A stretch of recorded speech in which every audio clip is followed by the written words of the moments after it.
Alistair Finch, Grandmaster and resident luminary of the exclusive St. Regis Chess Club, saw the boy as nothing more than a misplaced piece on his perfectly curated board.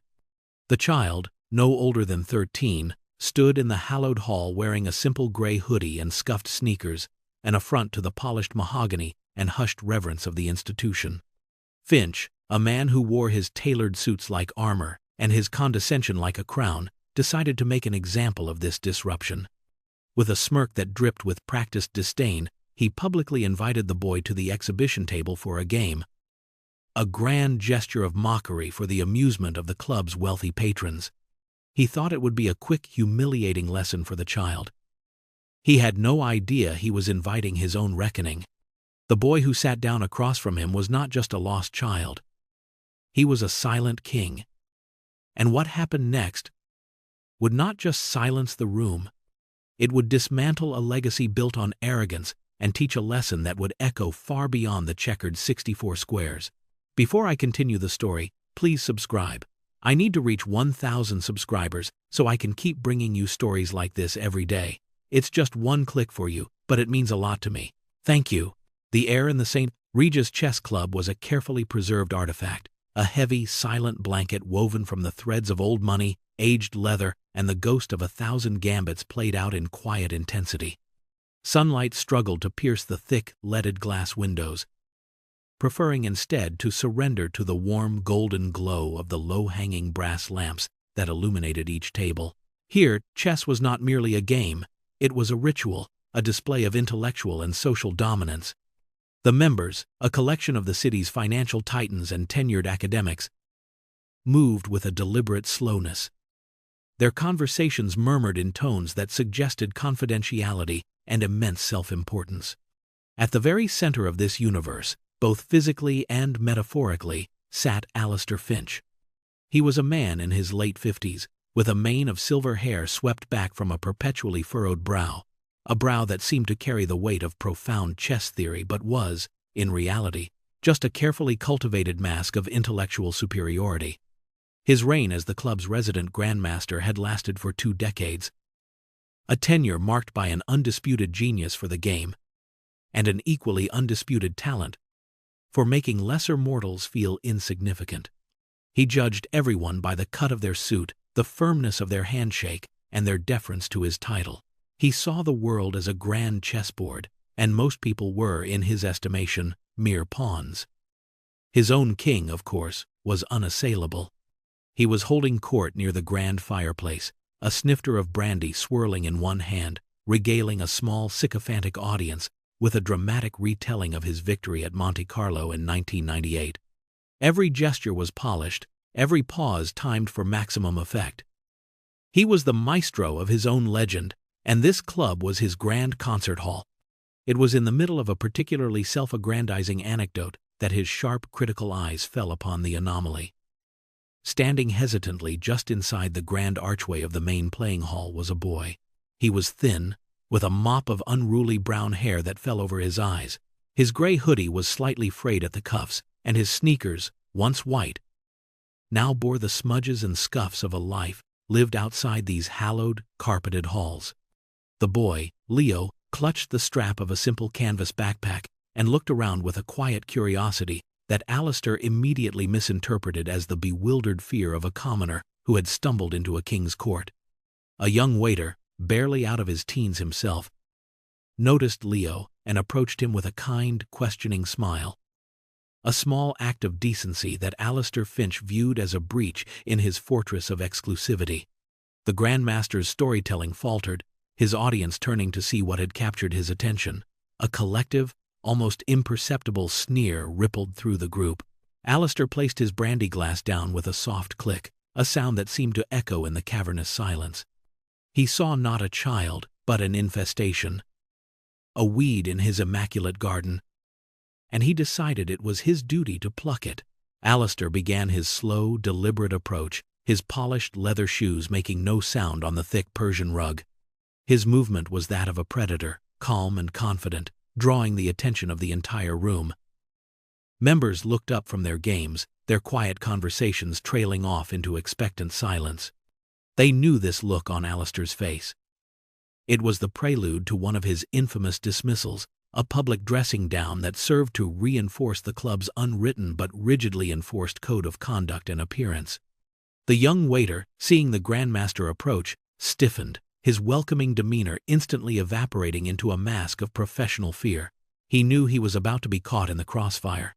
Leo, however, seemed unfazed, his gaze shifting from the ornate ceiling to the grand portrait of the club's founder, his expression one of genuine interest rather than intimidation.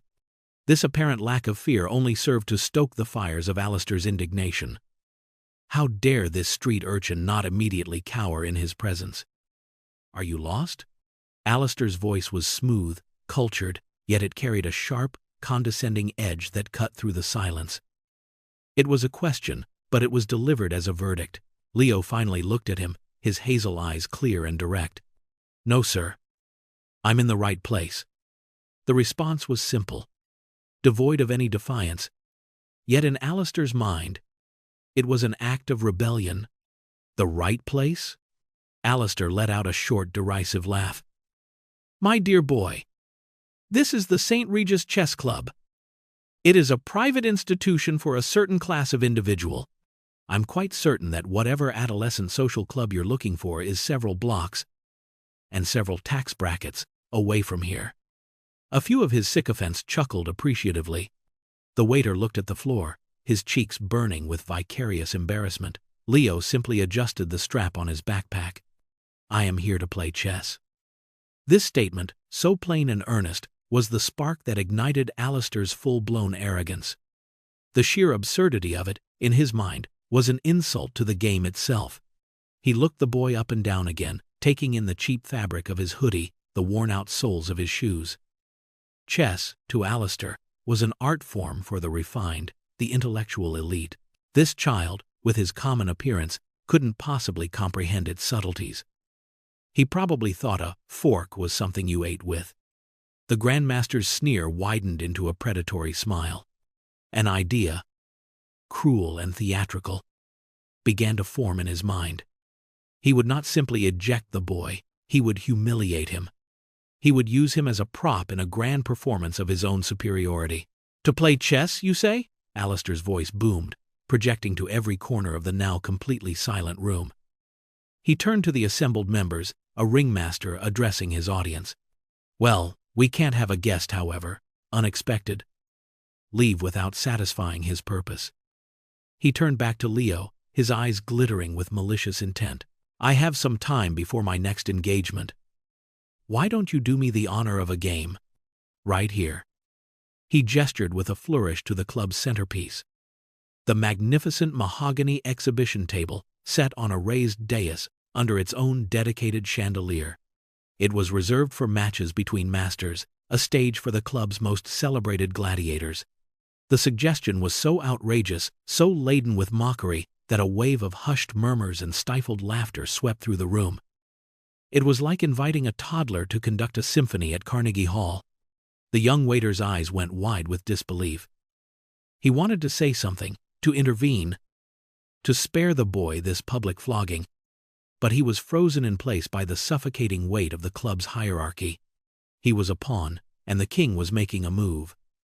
Leo looked at the ornate table, then back at Alistair. He showed no fear, no hesitation.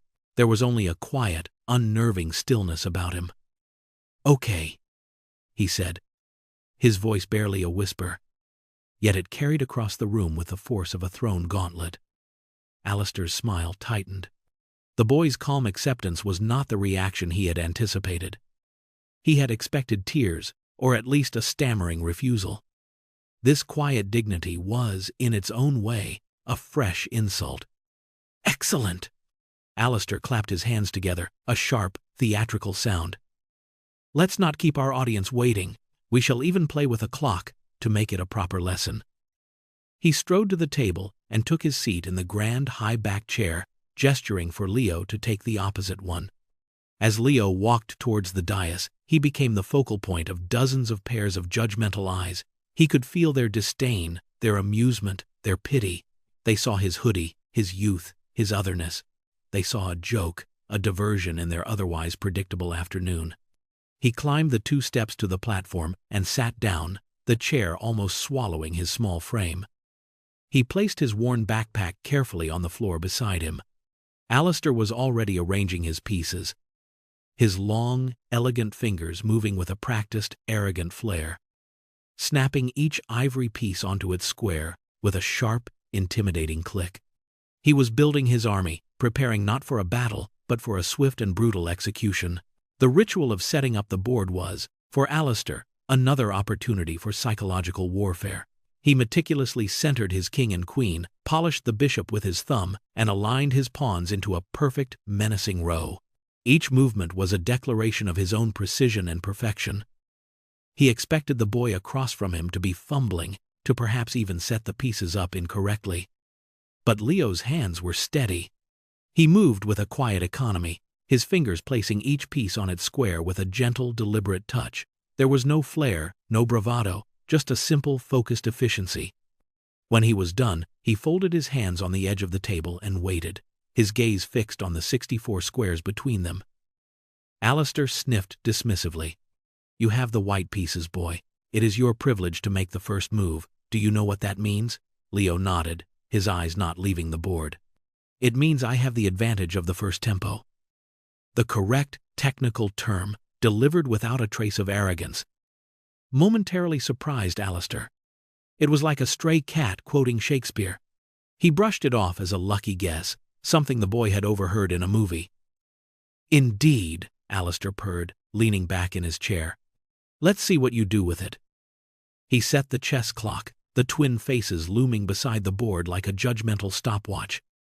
He slammed his side of the clock with a flourish. The quiet tick-tock began to cut through the heavy silence.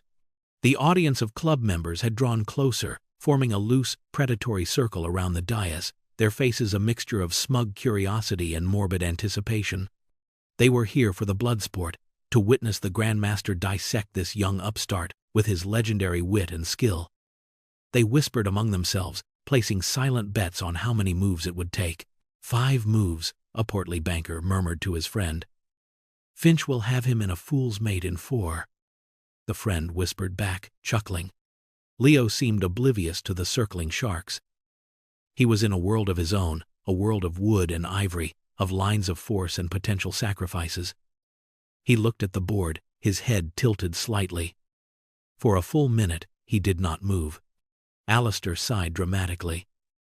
"The clock is ticking, child. A concept you may not be familiar with. In a real game, time is a weapon." Leo's hand moved. He advanced his king's pawn 2 squares. E4. The most common, the most classic of openings. It was a textbook move, utterly unremarkable. Alistair smiled. It was exactly the kind of simple, unimaginative play he had expected. He responded instantly, matching the pawn move. The game had begun, not as a contest between 2 minds, but as a lesson to be taught by a master to a fool. Alistair played with a theatrical, dismissive speed.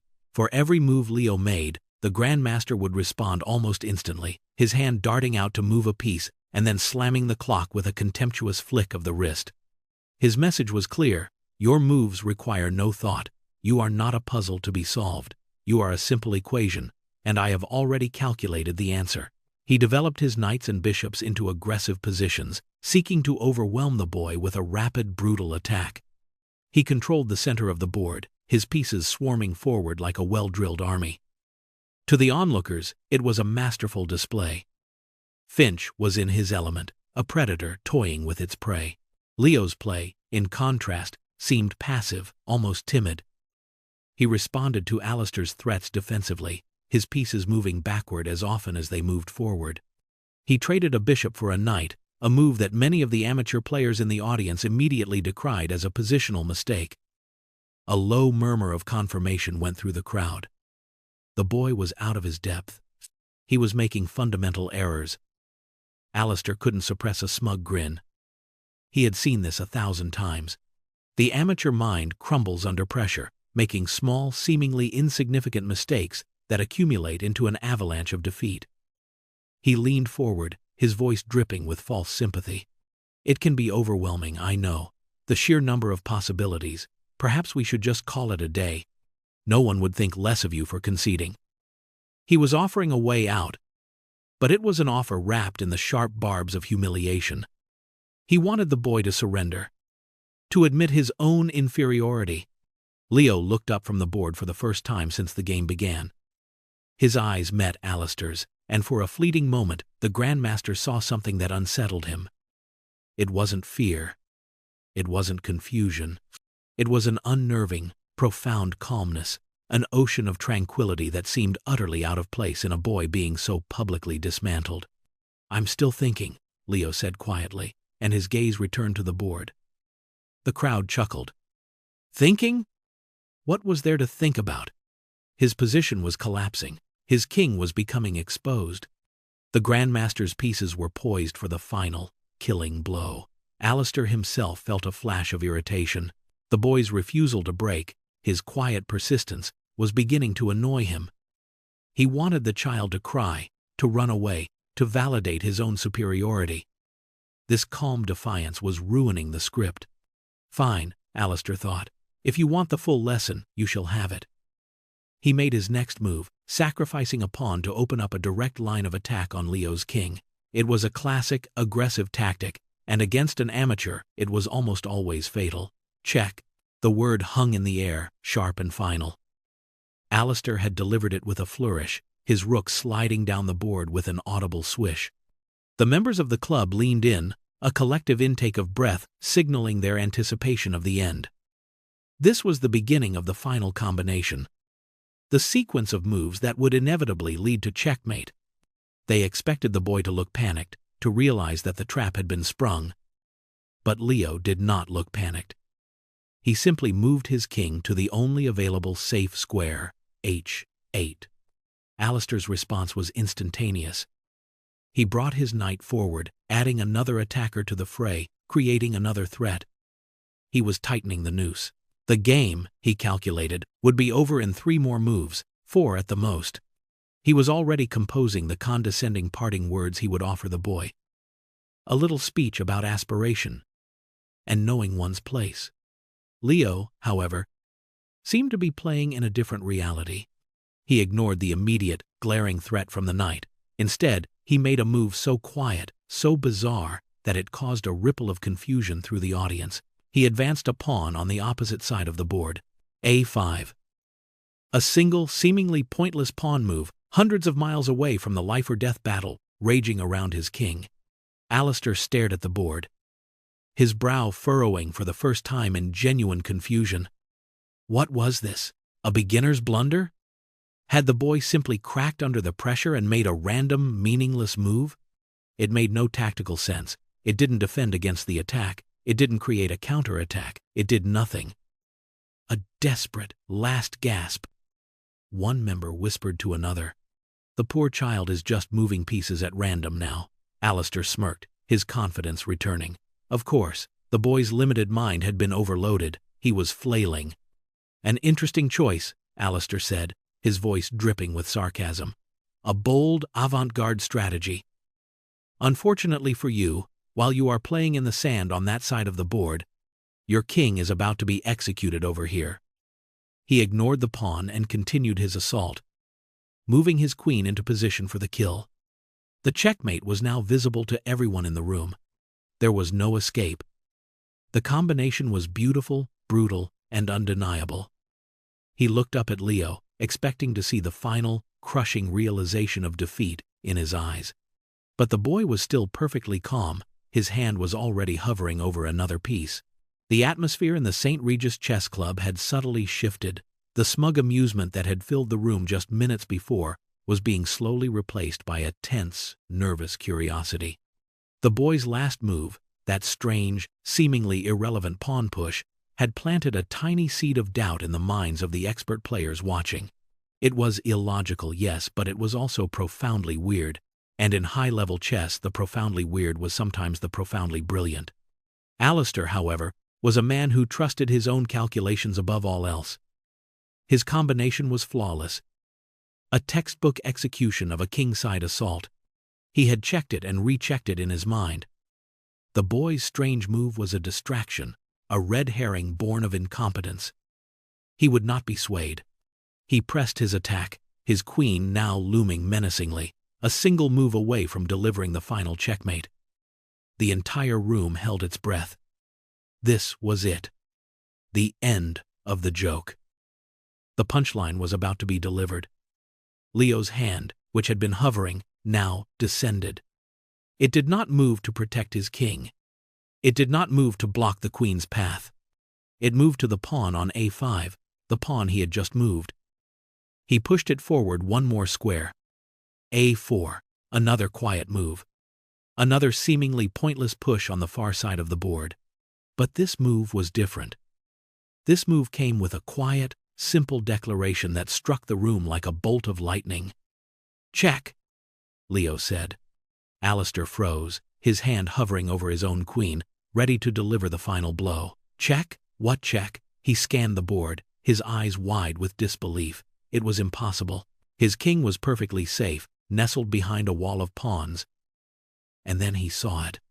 The boy's bishop, a piece Alistair had dismissed as passive and poorly placed 20 moves ago, was sitting quietly on the other side of the board. He had assumed it was a dead piece, a non-factor, but the advance of the a-pawn had done something incredible. It had opened a single diagonal line across the entire length of the board, a line that pointed directly at Alistair's king. The boy hadn't been making random moves. He hadn't been flailing. He had been weaving a subtle, invisible net, a net that had just been pulled tight. The room erupted in a cacophony of gasps and shocked murmurs. The impossible had happened. The Grandmaster was in check. From a piece he had forgotten existed, the shock that coursed through Alistair Finch was electric. A jolt of pure, undiluted disbelief. He felt a wave of heat rise to his face, his carefully constructed composure beginning to crack. It was a fluke, a lucky shot in the dark by a blindfolded amateur. He quickly analyzed the position. The check was real, but it was a minor inconvenience, a nuisance. He could easily block it with his own pawn. It would delay his victory by one move, that was all. He made the blocking move, his hand trembling almost imperceptibly. He felt the eyes of the club members on him, their amusement now replaced with a razor-sharp focus. The dynamic had changed. This was no longer an execution, it was a contest. He looked at Leo, a new, venomous anger replacing his condescending amusement. He would make the boy pay for this small embarrassment. He would not just win, he would annihilate him. But Leo's response was immediate. He moved his other bishop, sacrificing it for one of Alistair's pawns. A move that, on the surface, seemed desperate. Giving up a powerful piece for a lowly pawn? It made no sense, but Alistair's eyes widened as he saw the purpose behind it. The sacrificed bishop had cleared another line. Suddenly, Leo's queen, which had been sitting passively on its starting square for the entire game, now had an open file, a laser beam aimed directly at Alistair's exposed king. The quiet pawn moves, the forgotten bishop, the strange sacrifice, it wasn't a random series of blunders, it was a combination. A deep, subtle, beautiful, and utterly lethal combination that had been set up 20 moves in advance. It was a level of strategic foresight that Alistair had not encountered in years, not since he had faced the reigning world champion. The Grandmaster's face, which had been smug and ruddy, began to drain of all color. The ticking of the clock seemed to grow louder. Each tick a hammer blow against his crumbling ego. He was no longer the predator, he was the prey.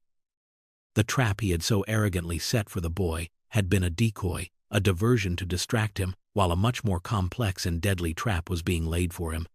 Every defensive move Leo had made, every piece he had seemingly given up, had been a calculated investment in this final, breathtaking assault.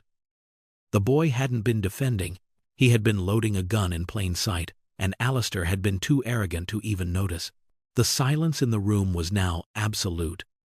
A thick, suffocating pressure. The members of the St. Regis Chess Club were no longer watching a joke. They were witnessing a masterpiece. They stared at the board, their own expert minds struggling to catch up, to trace back the intricate web of cause and effect that had led to this stunning reversal. They were seeing a game that would be analyzed and studied for years to come, and it was being played not by two grandmasters, but by their own arrogant champion and a silent, 13-year-old boy in a hoodie. Alistair Finch was sweating. A single bead of perspiration traced a path down his temple. His mind, once a fortress of certainty, was now a chaotic storm of panic. He searched for an escape, a rebuttal, a defense, but there was none. Every possible move led to ruin. If he moved his king, the boy's rook would deliver a back-rank checkmate. If he tried to block with his knight, the queen would take it, and checkmate would follow on the next move. He was in a zugzwang, a position where any move he made would only worsen his situation. The intricate web Leo had woven was perfect. It was a prison of logic, and Alistair was trapped inside. His entire legacy, his carefully cultivated aura of invincibility, was being dismantled, piece by piece, by a child.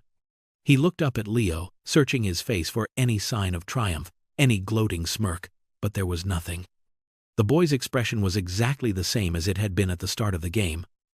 Calm, focused, and unreadable. He wasn't taking pleasure in Alistair's humiliation.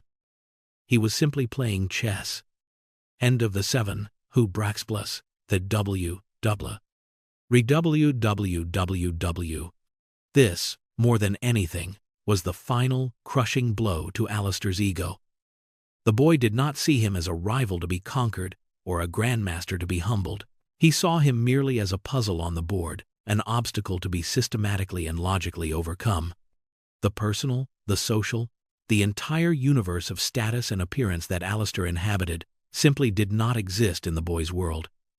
There was only the game. With a trembling hand, a hand that felt as heavy as lead, Alistair Finch reached out and gently tipped over his own king. The soft click of the ivory piece falling on its side was the loudest sound the St. Regis Chess Club had heard in a decade. It was the sound of a surrender. The sound of an abdication. For a long moment, nobody moved. The sight of Alistair Finch's fallen king was so alien, so fundamentally wrong in the context of this room, that it seemed to have broken reality itself. The Grandmaster had not lost a game at this club, not a single serious game, in over 15 years.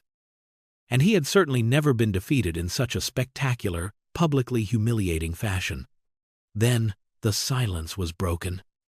It started as a single tentative clap from the back of the room. It came from the young waiter, the one who had first tried to help Leo.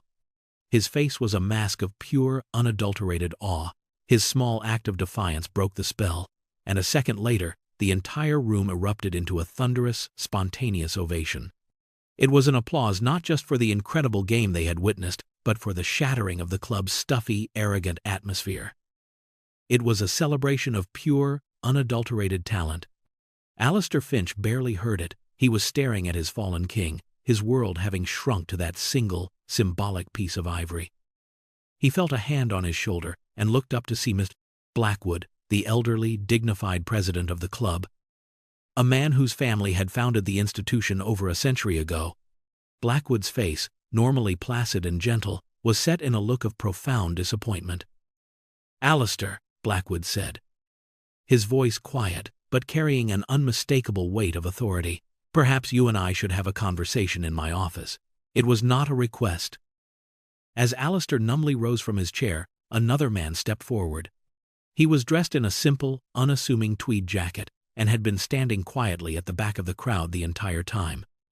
He walked up to the dais and put a gentle hand on Leo's shoulder. "Ready to go, Enigma?" he asked softly. The name, spoken aloud, caused a second, even more powerful shockwave to pass through the room. Enigma, the anonymous online chess phenomenon who had taken the digital world by storm over the past 2 years. A player whose identity was the single biggest mystery in the chess community. A genius who had defeated dozens of grandmasters online, playing with a creativity and depth that was almost inhuman. Alistair's legs felt weak. He had not been playing against a lost little boy. He had been playing against the most talked about, most feared, most brilliant chess mind of the modern era, and he had invited him to the table as a joke.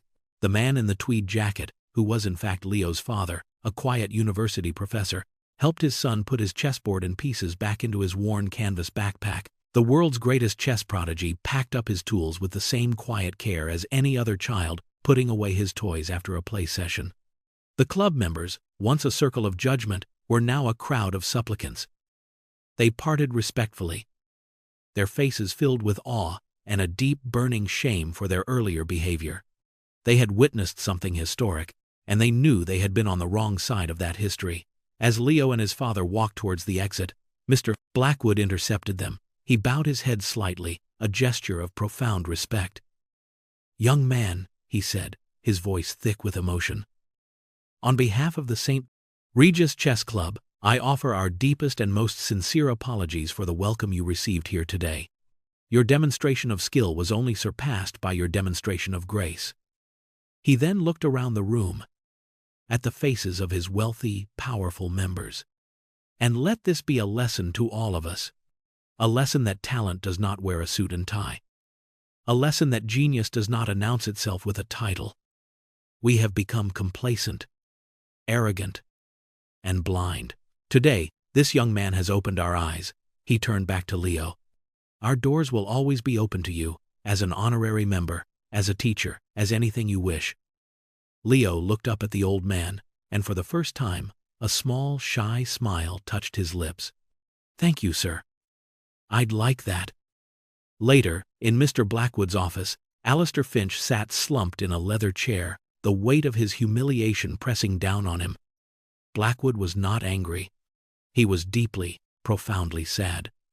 "For 20 years, Alistair, you have been the face of this club," he said, looking out the window. "I thought that meant a face of excellence, of dignity. But I see now that it has become a face of exclusion, of arrogance. The very purpose of a master is to nurture the next generation, not to crush it for sport." Alistair had no defense. Every word was true.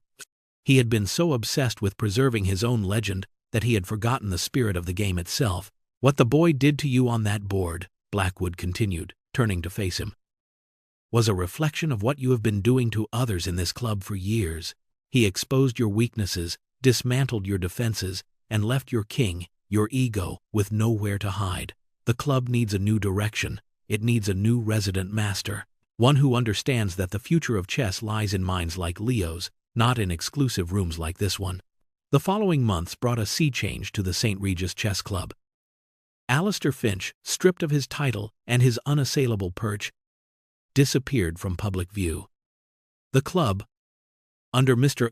Blackwood's newly invigorated leadership, underwent a radical transformation. The stuffy dress code was relaxed. Membership fees were restructured to include subsidized spots for promising young players from all economic backgrounds. The centerpiece exhibition table was renamed the Enigma table, and a plaque was installed next to it, telling the story of the game that had changed everything. The club began to host youth tournaments, its hallowed halls now filled with the boisterous energy of children, a sound that would have been unthinkable just a year prior. It was no longer a mausoleum for the old guard. It was becoming an incubator for the new. Leo, true to his word, became a regular presence. He never took an official title, preferring to simply be there, playing simultaneous games against dozens of aspiring young players, patiently explaining his moves, answering their questions. He was not a remote, untouchable genius. He was a mentor, a friend. His quiet, humble presence set a new tone for the entire institution.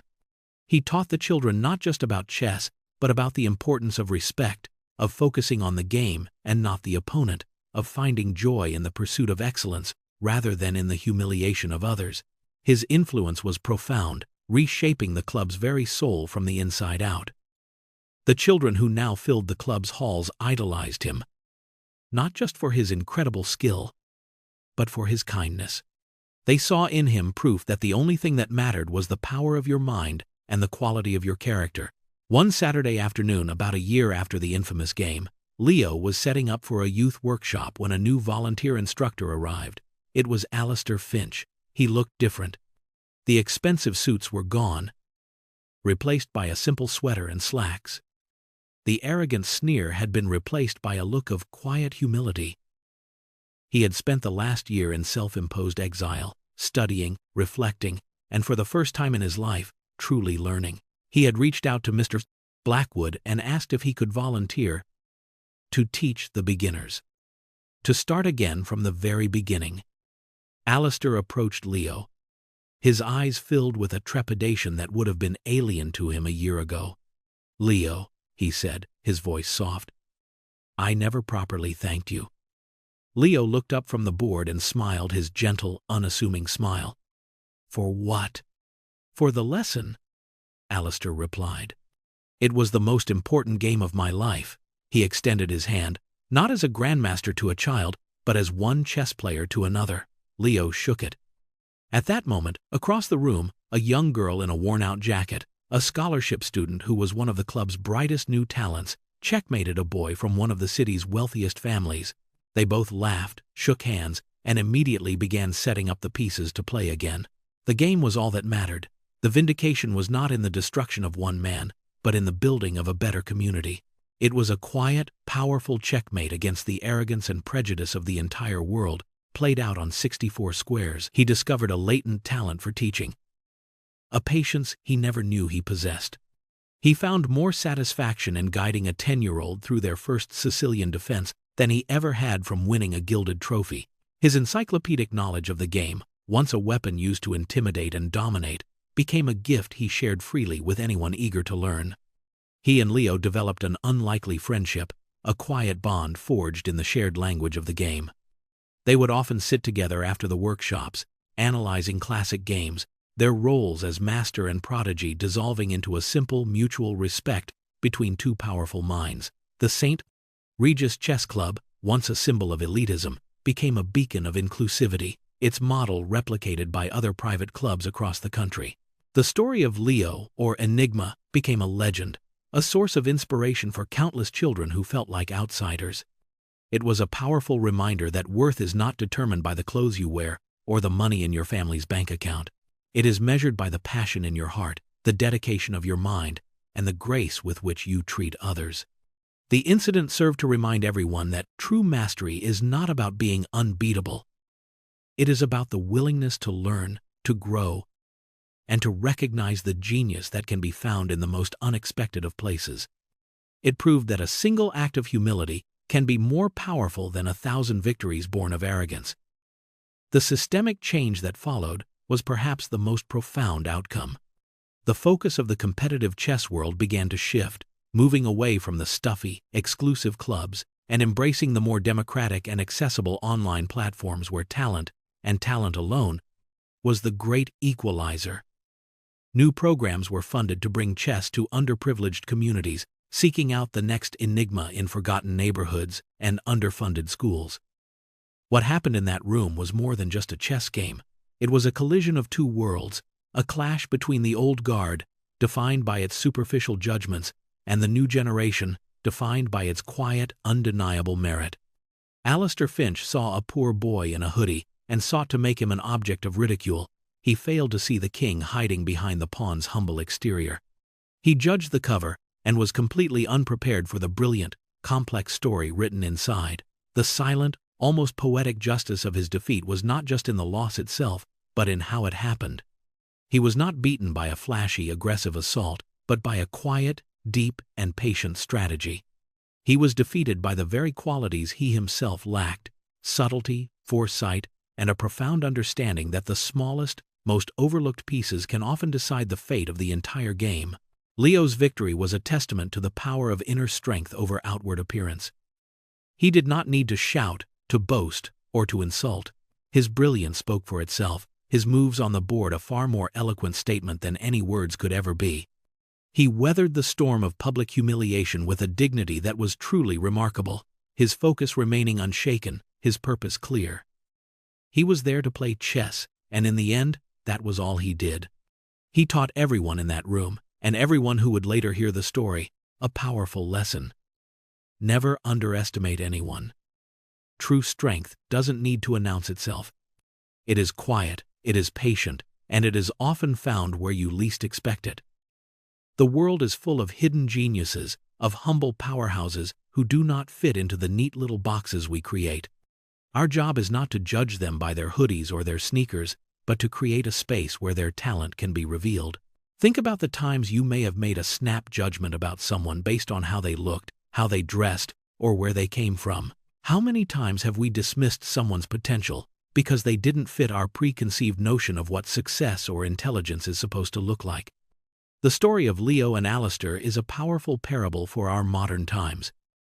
It reminds us that arrogance is a blindness, a self-imposed prison that prevents us from seeing the brilliance that surrounds us.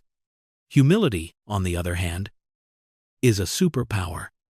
It is the key that unlocks our ability to learn from anyone, to see the value in everyone, and to grow beyond our own limited perspectives. The most profound changes often begin with a single moment of humility, a single instance where our certainties are shattered and our eyes are opened. Alistair's journey from a smug grandmaster to a dedicated teacher is a hopeful one. It shows that it is never too late to change, to learn, and to find a more meaningful purpose. His redemption was not found in winning back his old title, but in helping to create a new generation of players who were not only skilled, but also kind and respectful. He learned that his greatest legacy would not be the games he won, but the students he inspired. So, let us all try to be a little more like Leo, humble in our brilliance and gracious in our victories. And let us hope to have the wisdom of the reformed Alistair, to recognize our own failings and dedicate ourselves to building a world where every child, regardless of their background, has a chance to sit at the table and show the world the masterpiece they are capable of creating. This narrative is a testament to the idea that true vindication is not about revenge. It is about inspiring positive transformation. Leo did not seek to destroy Alistair Finch. His quiet victory simply held up a mirror, forcing Alistair to confront the ugliness of his own prejudice. The consequences that followed the loss of his title, the public shame, were not a punishment inflicted by the boy, but the natural outcome of his own actions. The true victory was not the fallen king on the chessboard, but the rebuilt man who rose from the ashes of his own ego. It was the transformation of the St. Regis Chess Club from a stagnant pool of elitism into a flowing river of new talent and opportunity. This is the essence of the humiliation and vindication arc in its most inspirational form. The antagonist is not simply cast out. They are given a path to redemption, a chance to learn the moral of the story alongside the audience. The comeuppance is not just a moment of cathartic satisfaction for the viewer, but a catalyst for genuine systemic change within the story's world. This framing elevates the narrative from a simple revenge fantasy to a more profound moral tale about the power of grace, the possibility of change, and the importance of creating communities that value substance over superficiality. The time jump resolution solidifies this theme, showing that the lessons learned were not fleeting. The change was real, lasting, and had a positive ripple effect far beyond the two individuals at the center of the conflict. It offers a hopeful message that even the most entrenched systems of prejudice and arrogance can be dismantled, not by anger and retribution, but by the quiet, undeniable power of a lesson well taught and, eventually, well learned. The character archetypes in this story are deliberately clear and functional, designed to make the central moral conflict as sharp and resonant as possible. Leo is the perfect embodiment of the humble powerhouse. His power is immense, world-class, but it is entirely internal. He seeks no external validation. His simple clothing is not a costume but a genuine reflection of his priorities. He is not interested in the trappings of status. He is interested only in the purity of the game. His calmness under pressure is his greatest weapon, a shield of dignity that the antagonist's insults cannot penetrate. He represents the universal idea that true worth lies within. Alistair, in contrast, is the quintessential, arrogant gatekeeper. His entire identity is external, built upon his title, his expensive attire, and the deference of others. He is a guardian of a superficial world, and he judges everyone by its shallow metrics. His condescending dialogue, the rhetorical questions, the sneering tone, is a tool to enforce his perceived superiority and maintain the exclusive nature of his domain. The cracking of his professional veneer during the game is a critical moment, revealing the fear and insecurity that lie beneath his smug exterior. Supporting characters like the kind witness, the waiter, and the vindicator, Mr. Blackwood, serve to heighten this central conflict. The waiter's kindness highlights Alistair's cruelty by contrast, showing the audience the correct moral response. Mr. Blackwood's arrival provides the official, systemic enforcement of the consequences, ensuring that the antagonist's downfall is not just a personal defeat but a professional one, which in turn allows for the story's broader theme of institutional change. By using these archetypes, the story becomes less about specific individuals and more of a social parable, allowing the audience to easily recognize the dynamics and apply the moral to their own lives. The narrative structure of the story is a meticulously crafted 5-act formula designed to maximize emotional impact. Act 1, the setup, establishes the stark contrast between the humble protagonist, Leo, and the arrogant antagonist, Alistair. Within the exclusive, almost sacred setting of the club, this initial phase carefully lays the groundwork for the impending conflict, creating a world of rigid, superficial rules that the protagonist is about to break.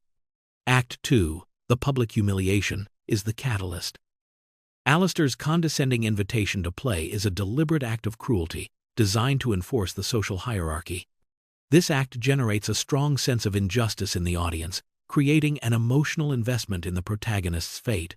We feel the sting of the humiliation alongside Leo, and we begin to crave a rebalancing of the scales. Act 3 is the climactic reveal. This is the turning point of the entire narrative, where the protagonist's hidden power is unveiled.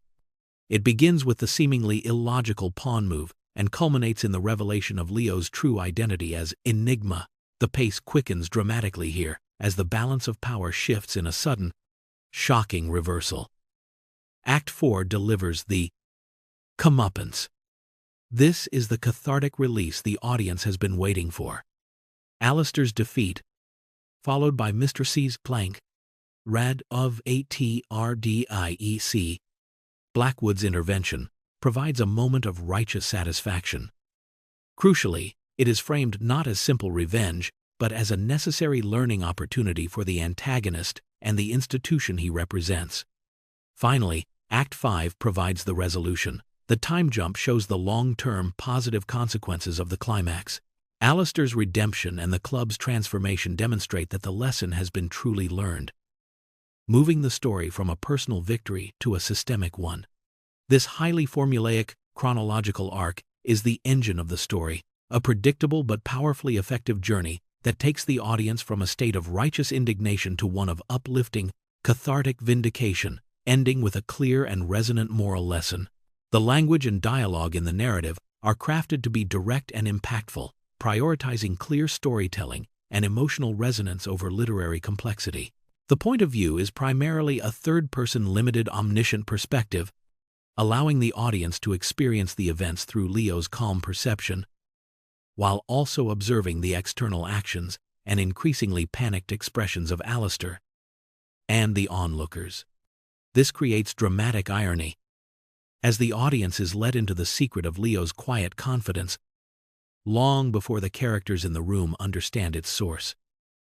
The dialogue is functional and not subtle, clearly delineating the character archetypes. Alistair's speech is filled with condescending and patronizing phrases like, "My dear boy, are you lost?" and a certain class of people, which immediately establish his role as the arrogant gatekeeper. Leo's dialogue, in contrast, is minimal, calm, and firm. His simple, direct statements like, "I am here to play chess," and "I'm still thinking," serve as a powerful counterpoint to Alistair's verbose pomposity. They show a character who is confident in his abilities and feels no need for performative language. The overall sentence style is a deliberate mix. Simple, declarative sentences are used for actions and dialogue to maintain a clear and rhythmic pace. Longer, more descriptive sentences are employed to establish the setting, such as the initial depiction of the St. Regis Chess Club, and to delve into the internal states of the characters, like the description of Alistair's mounting panic. In the final parts of the story, the language style intentionally shifts, becoming more motivational and moralistic, directly articulating the themes and lessons of the narrative. This transition from a storytelling voice to a more preachy, inspirational tone is a key feature of the genre, designed to leave the audience with a clear, uplifting, and shareable message. The emotional arc of the narrative is its primary driver. engineered to take the audience on a specific and satisfying journey. It begins with a strong sense of humiliation and injustice as we watch the innocent protagonist, Leo, being targeted and mocked by the powerful antagonist, Alistair. This initial feeling is designed to create a powerful connection with the underdog and a desire to see the injustice rectified. As the chess game begins, the emotional tone shifts to one of rising tension. Alistair's early dominance and condescending behavior build the pressure, while Leo's quiet, seemingly weak responses create a sense of unease and anticipation. The audience, sensing the dramatic irony and trusting the story's formula, waits for the inevitable reversal. This tension gives way to a feeling of righteous indignation, a sense that the arrogant Alistair is long overdue for a lesson in humility. The turning point of the story, when Leo reveals his brilliant combination, unleashes the most powerful emotional payoff, cathartic vindication. This is the moment the audience has been waiting for. The spectacular defeat of the bully and the triumph of the humble hero. The silence of the room, followed by the eruption of applause, is designed to be a deeply satisfying release of all the previously built-up tension.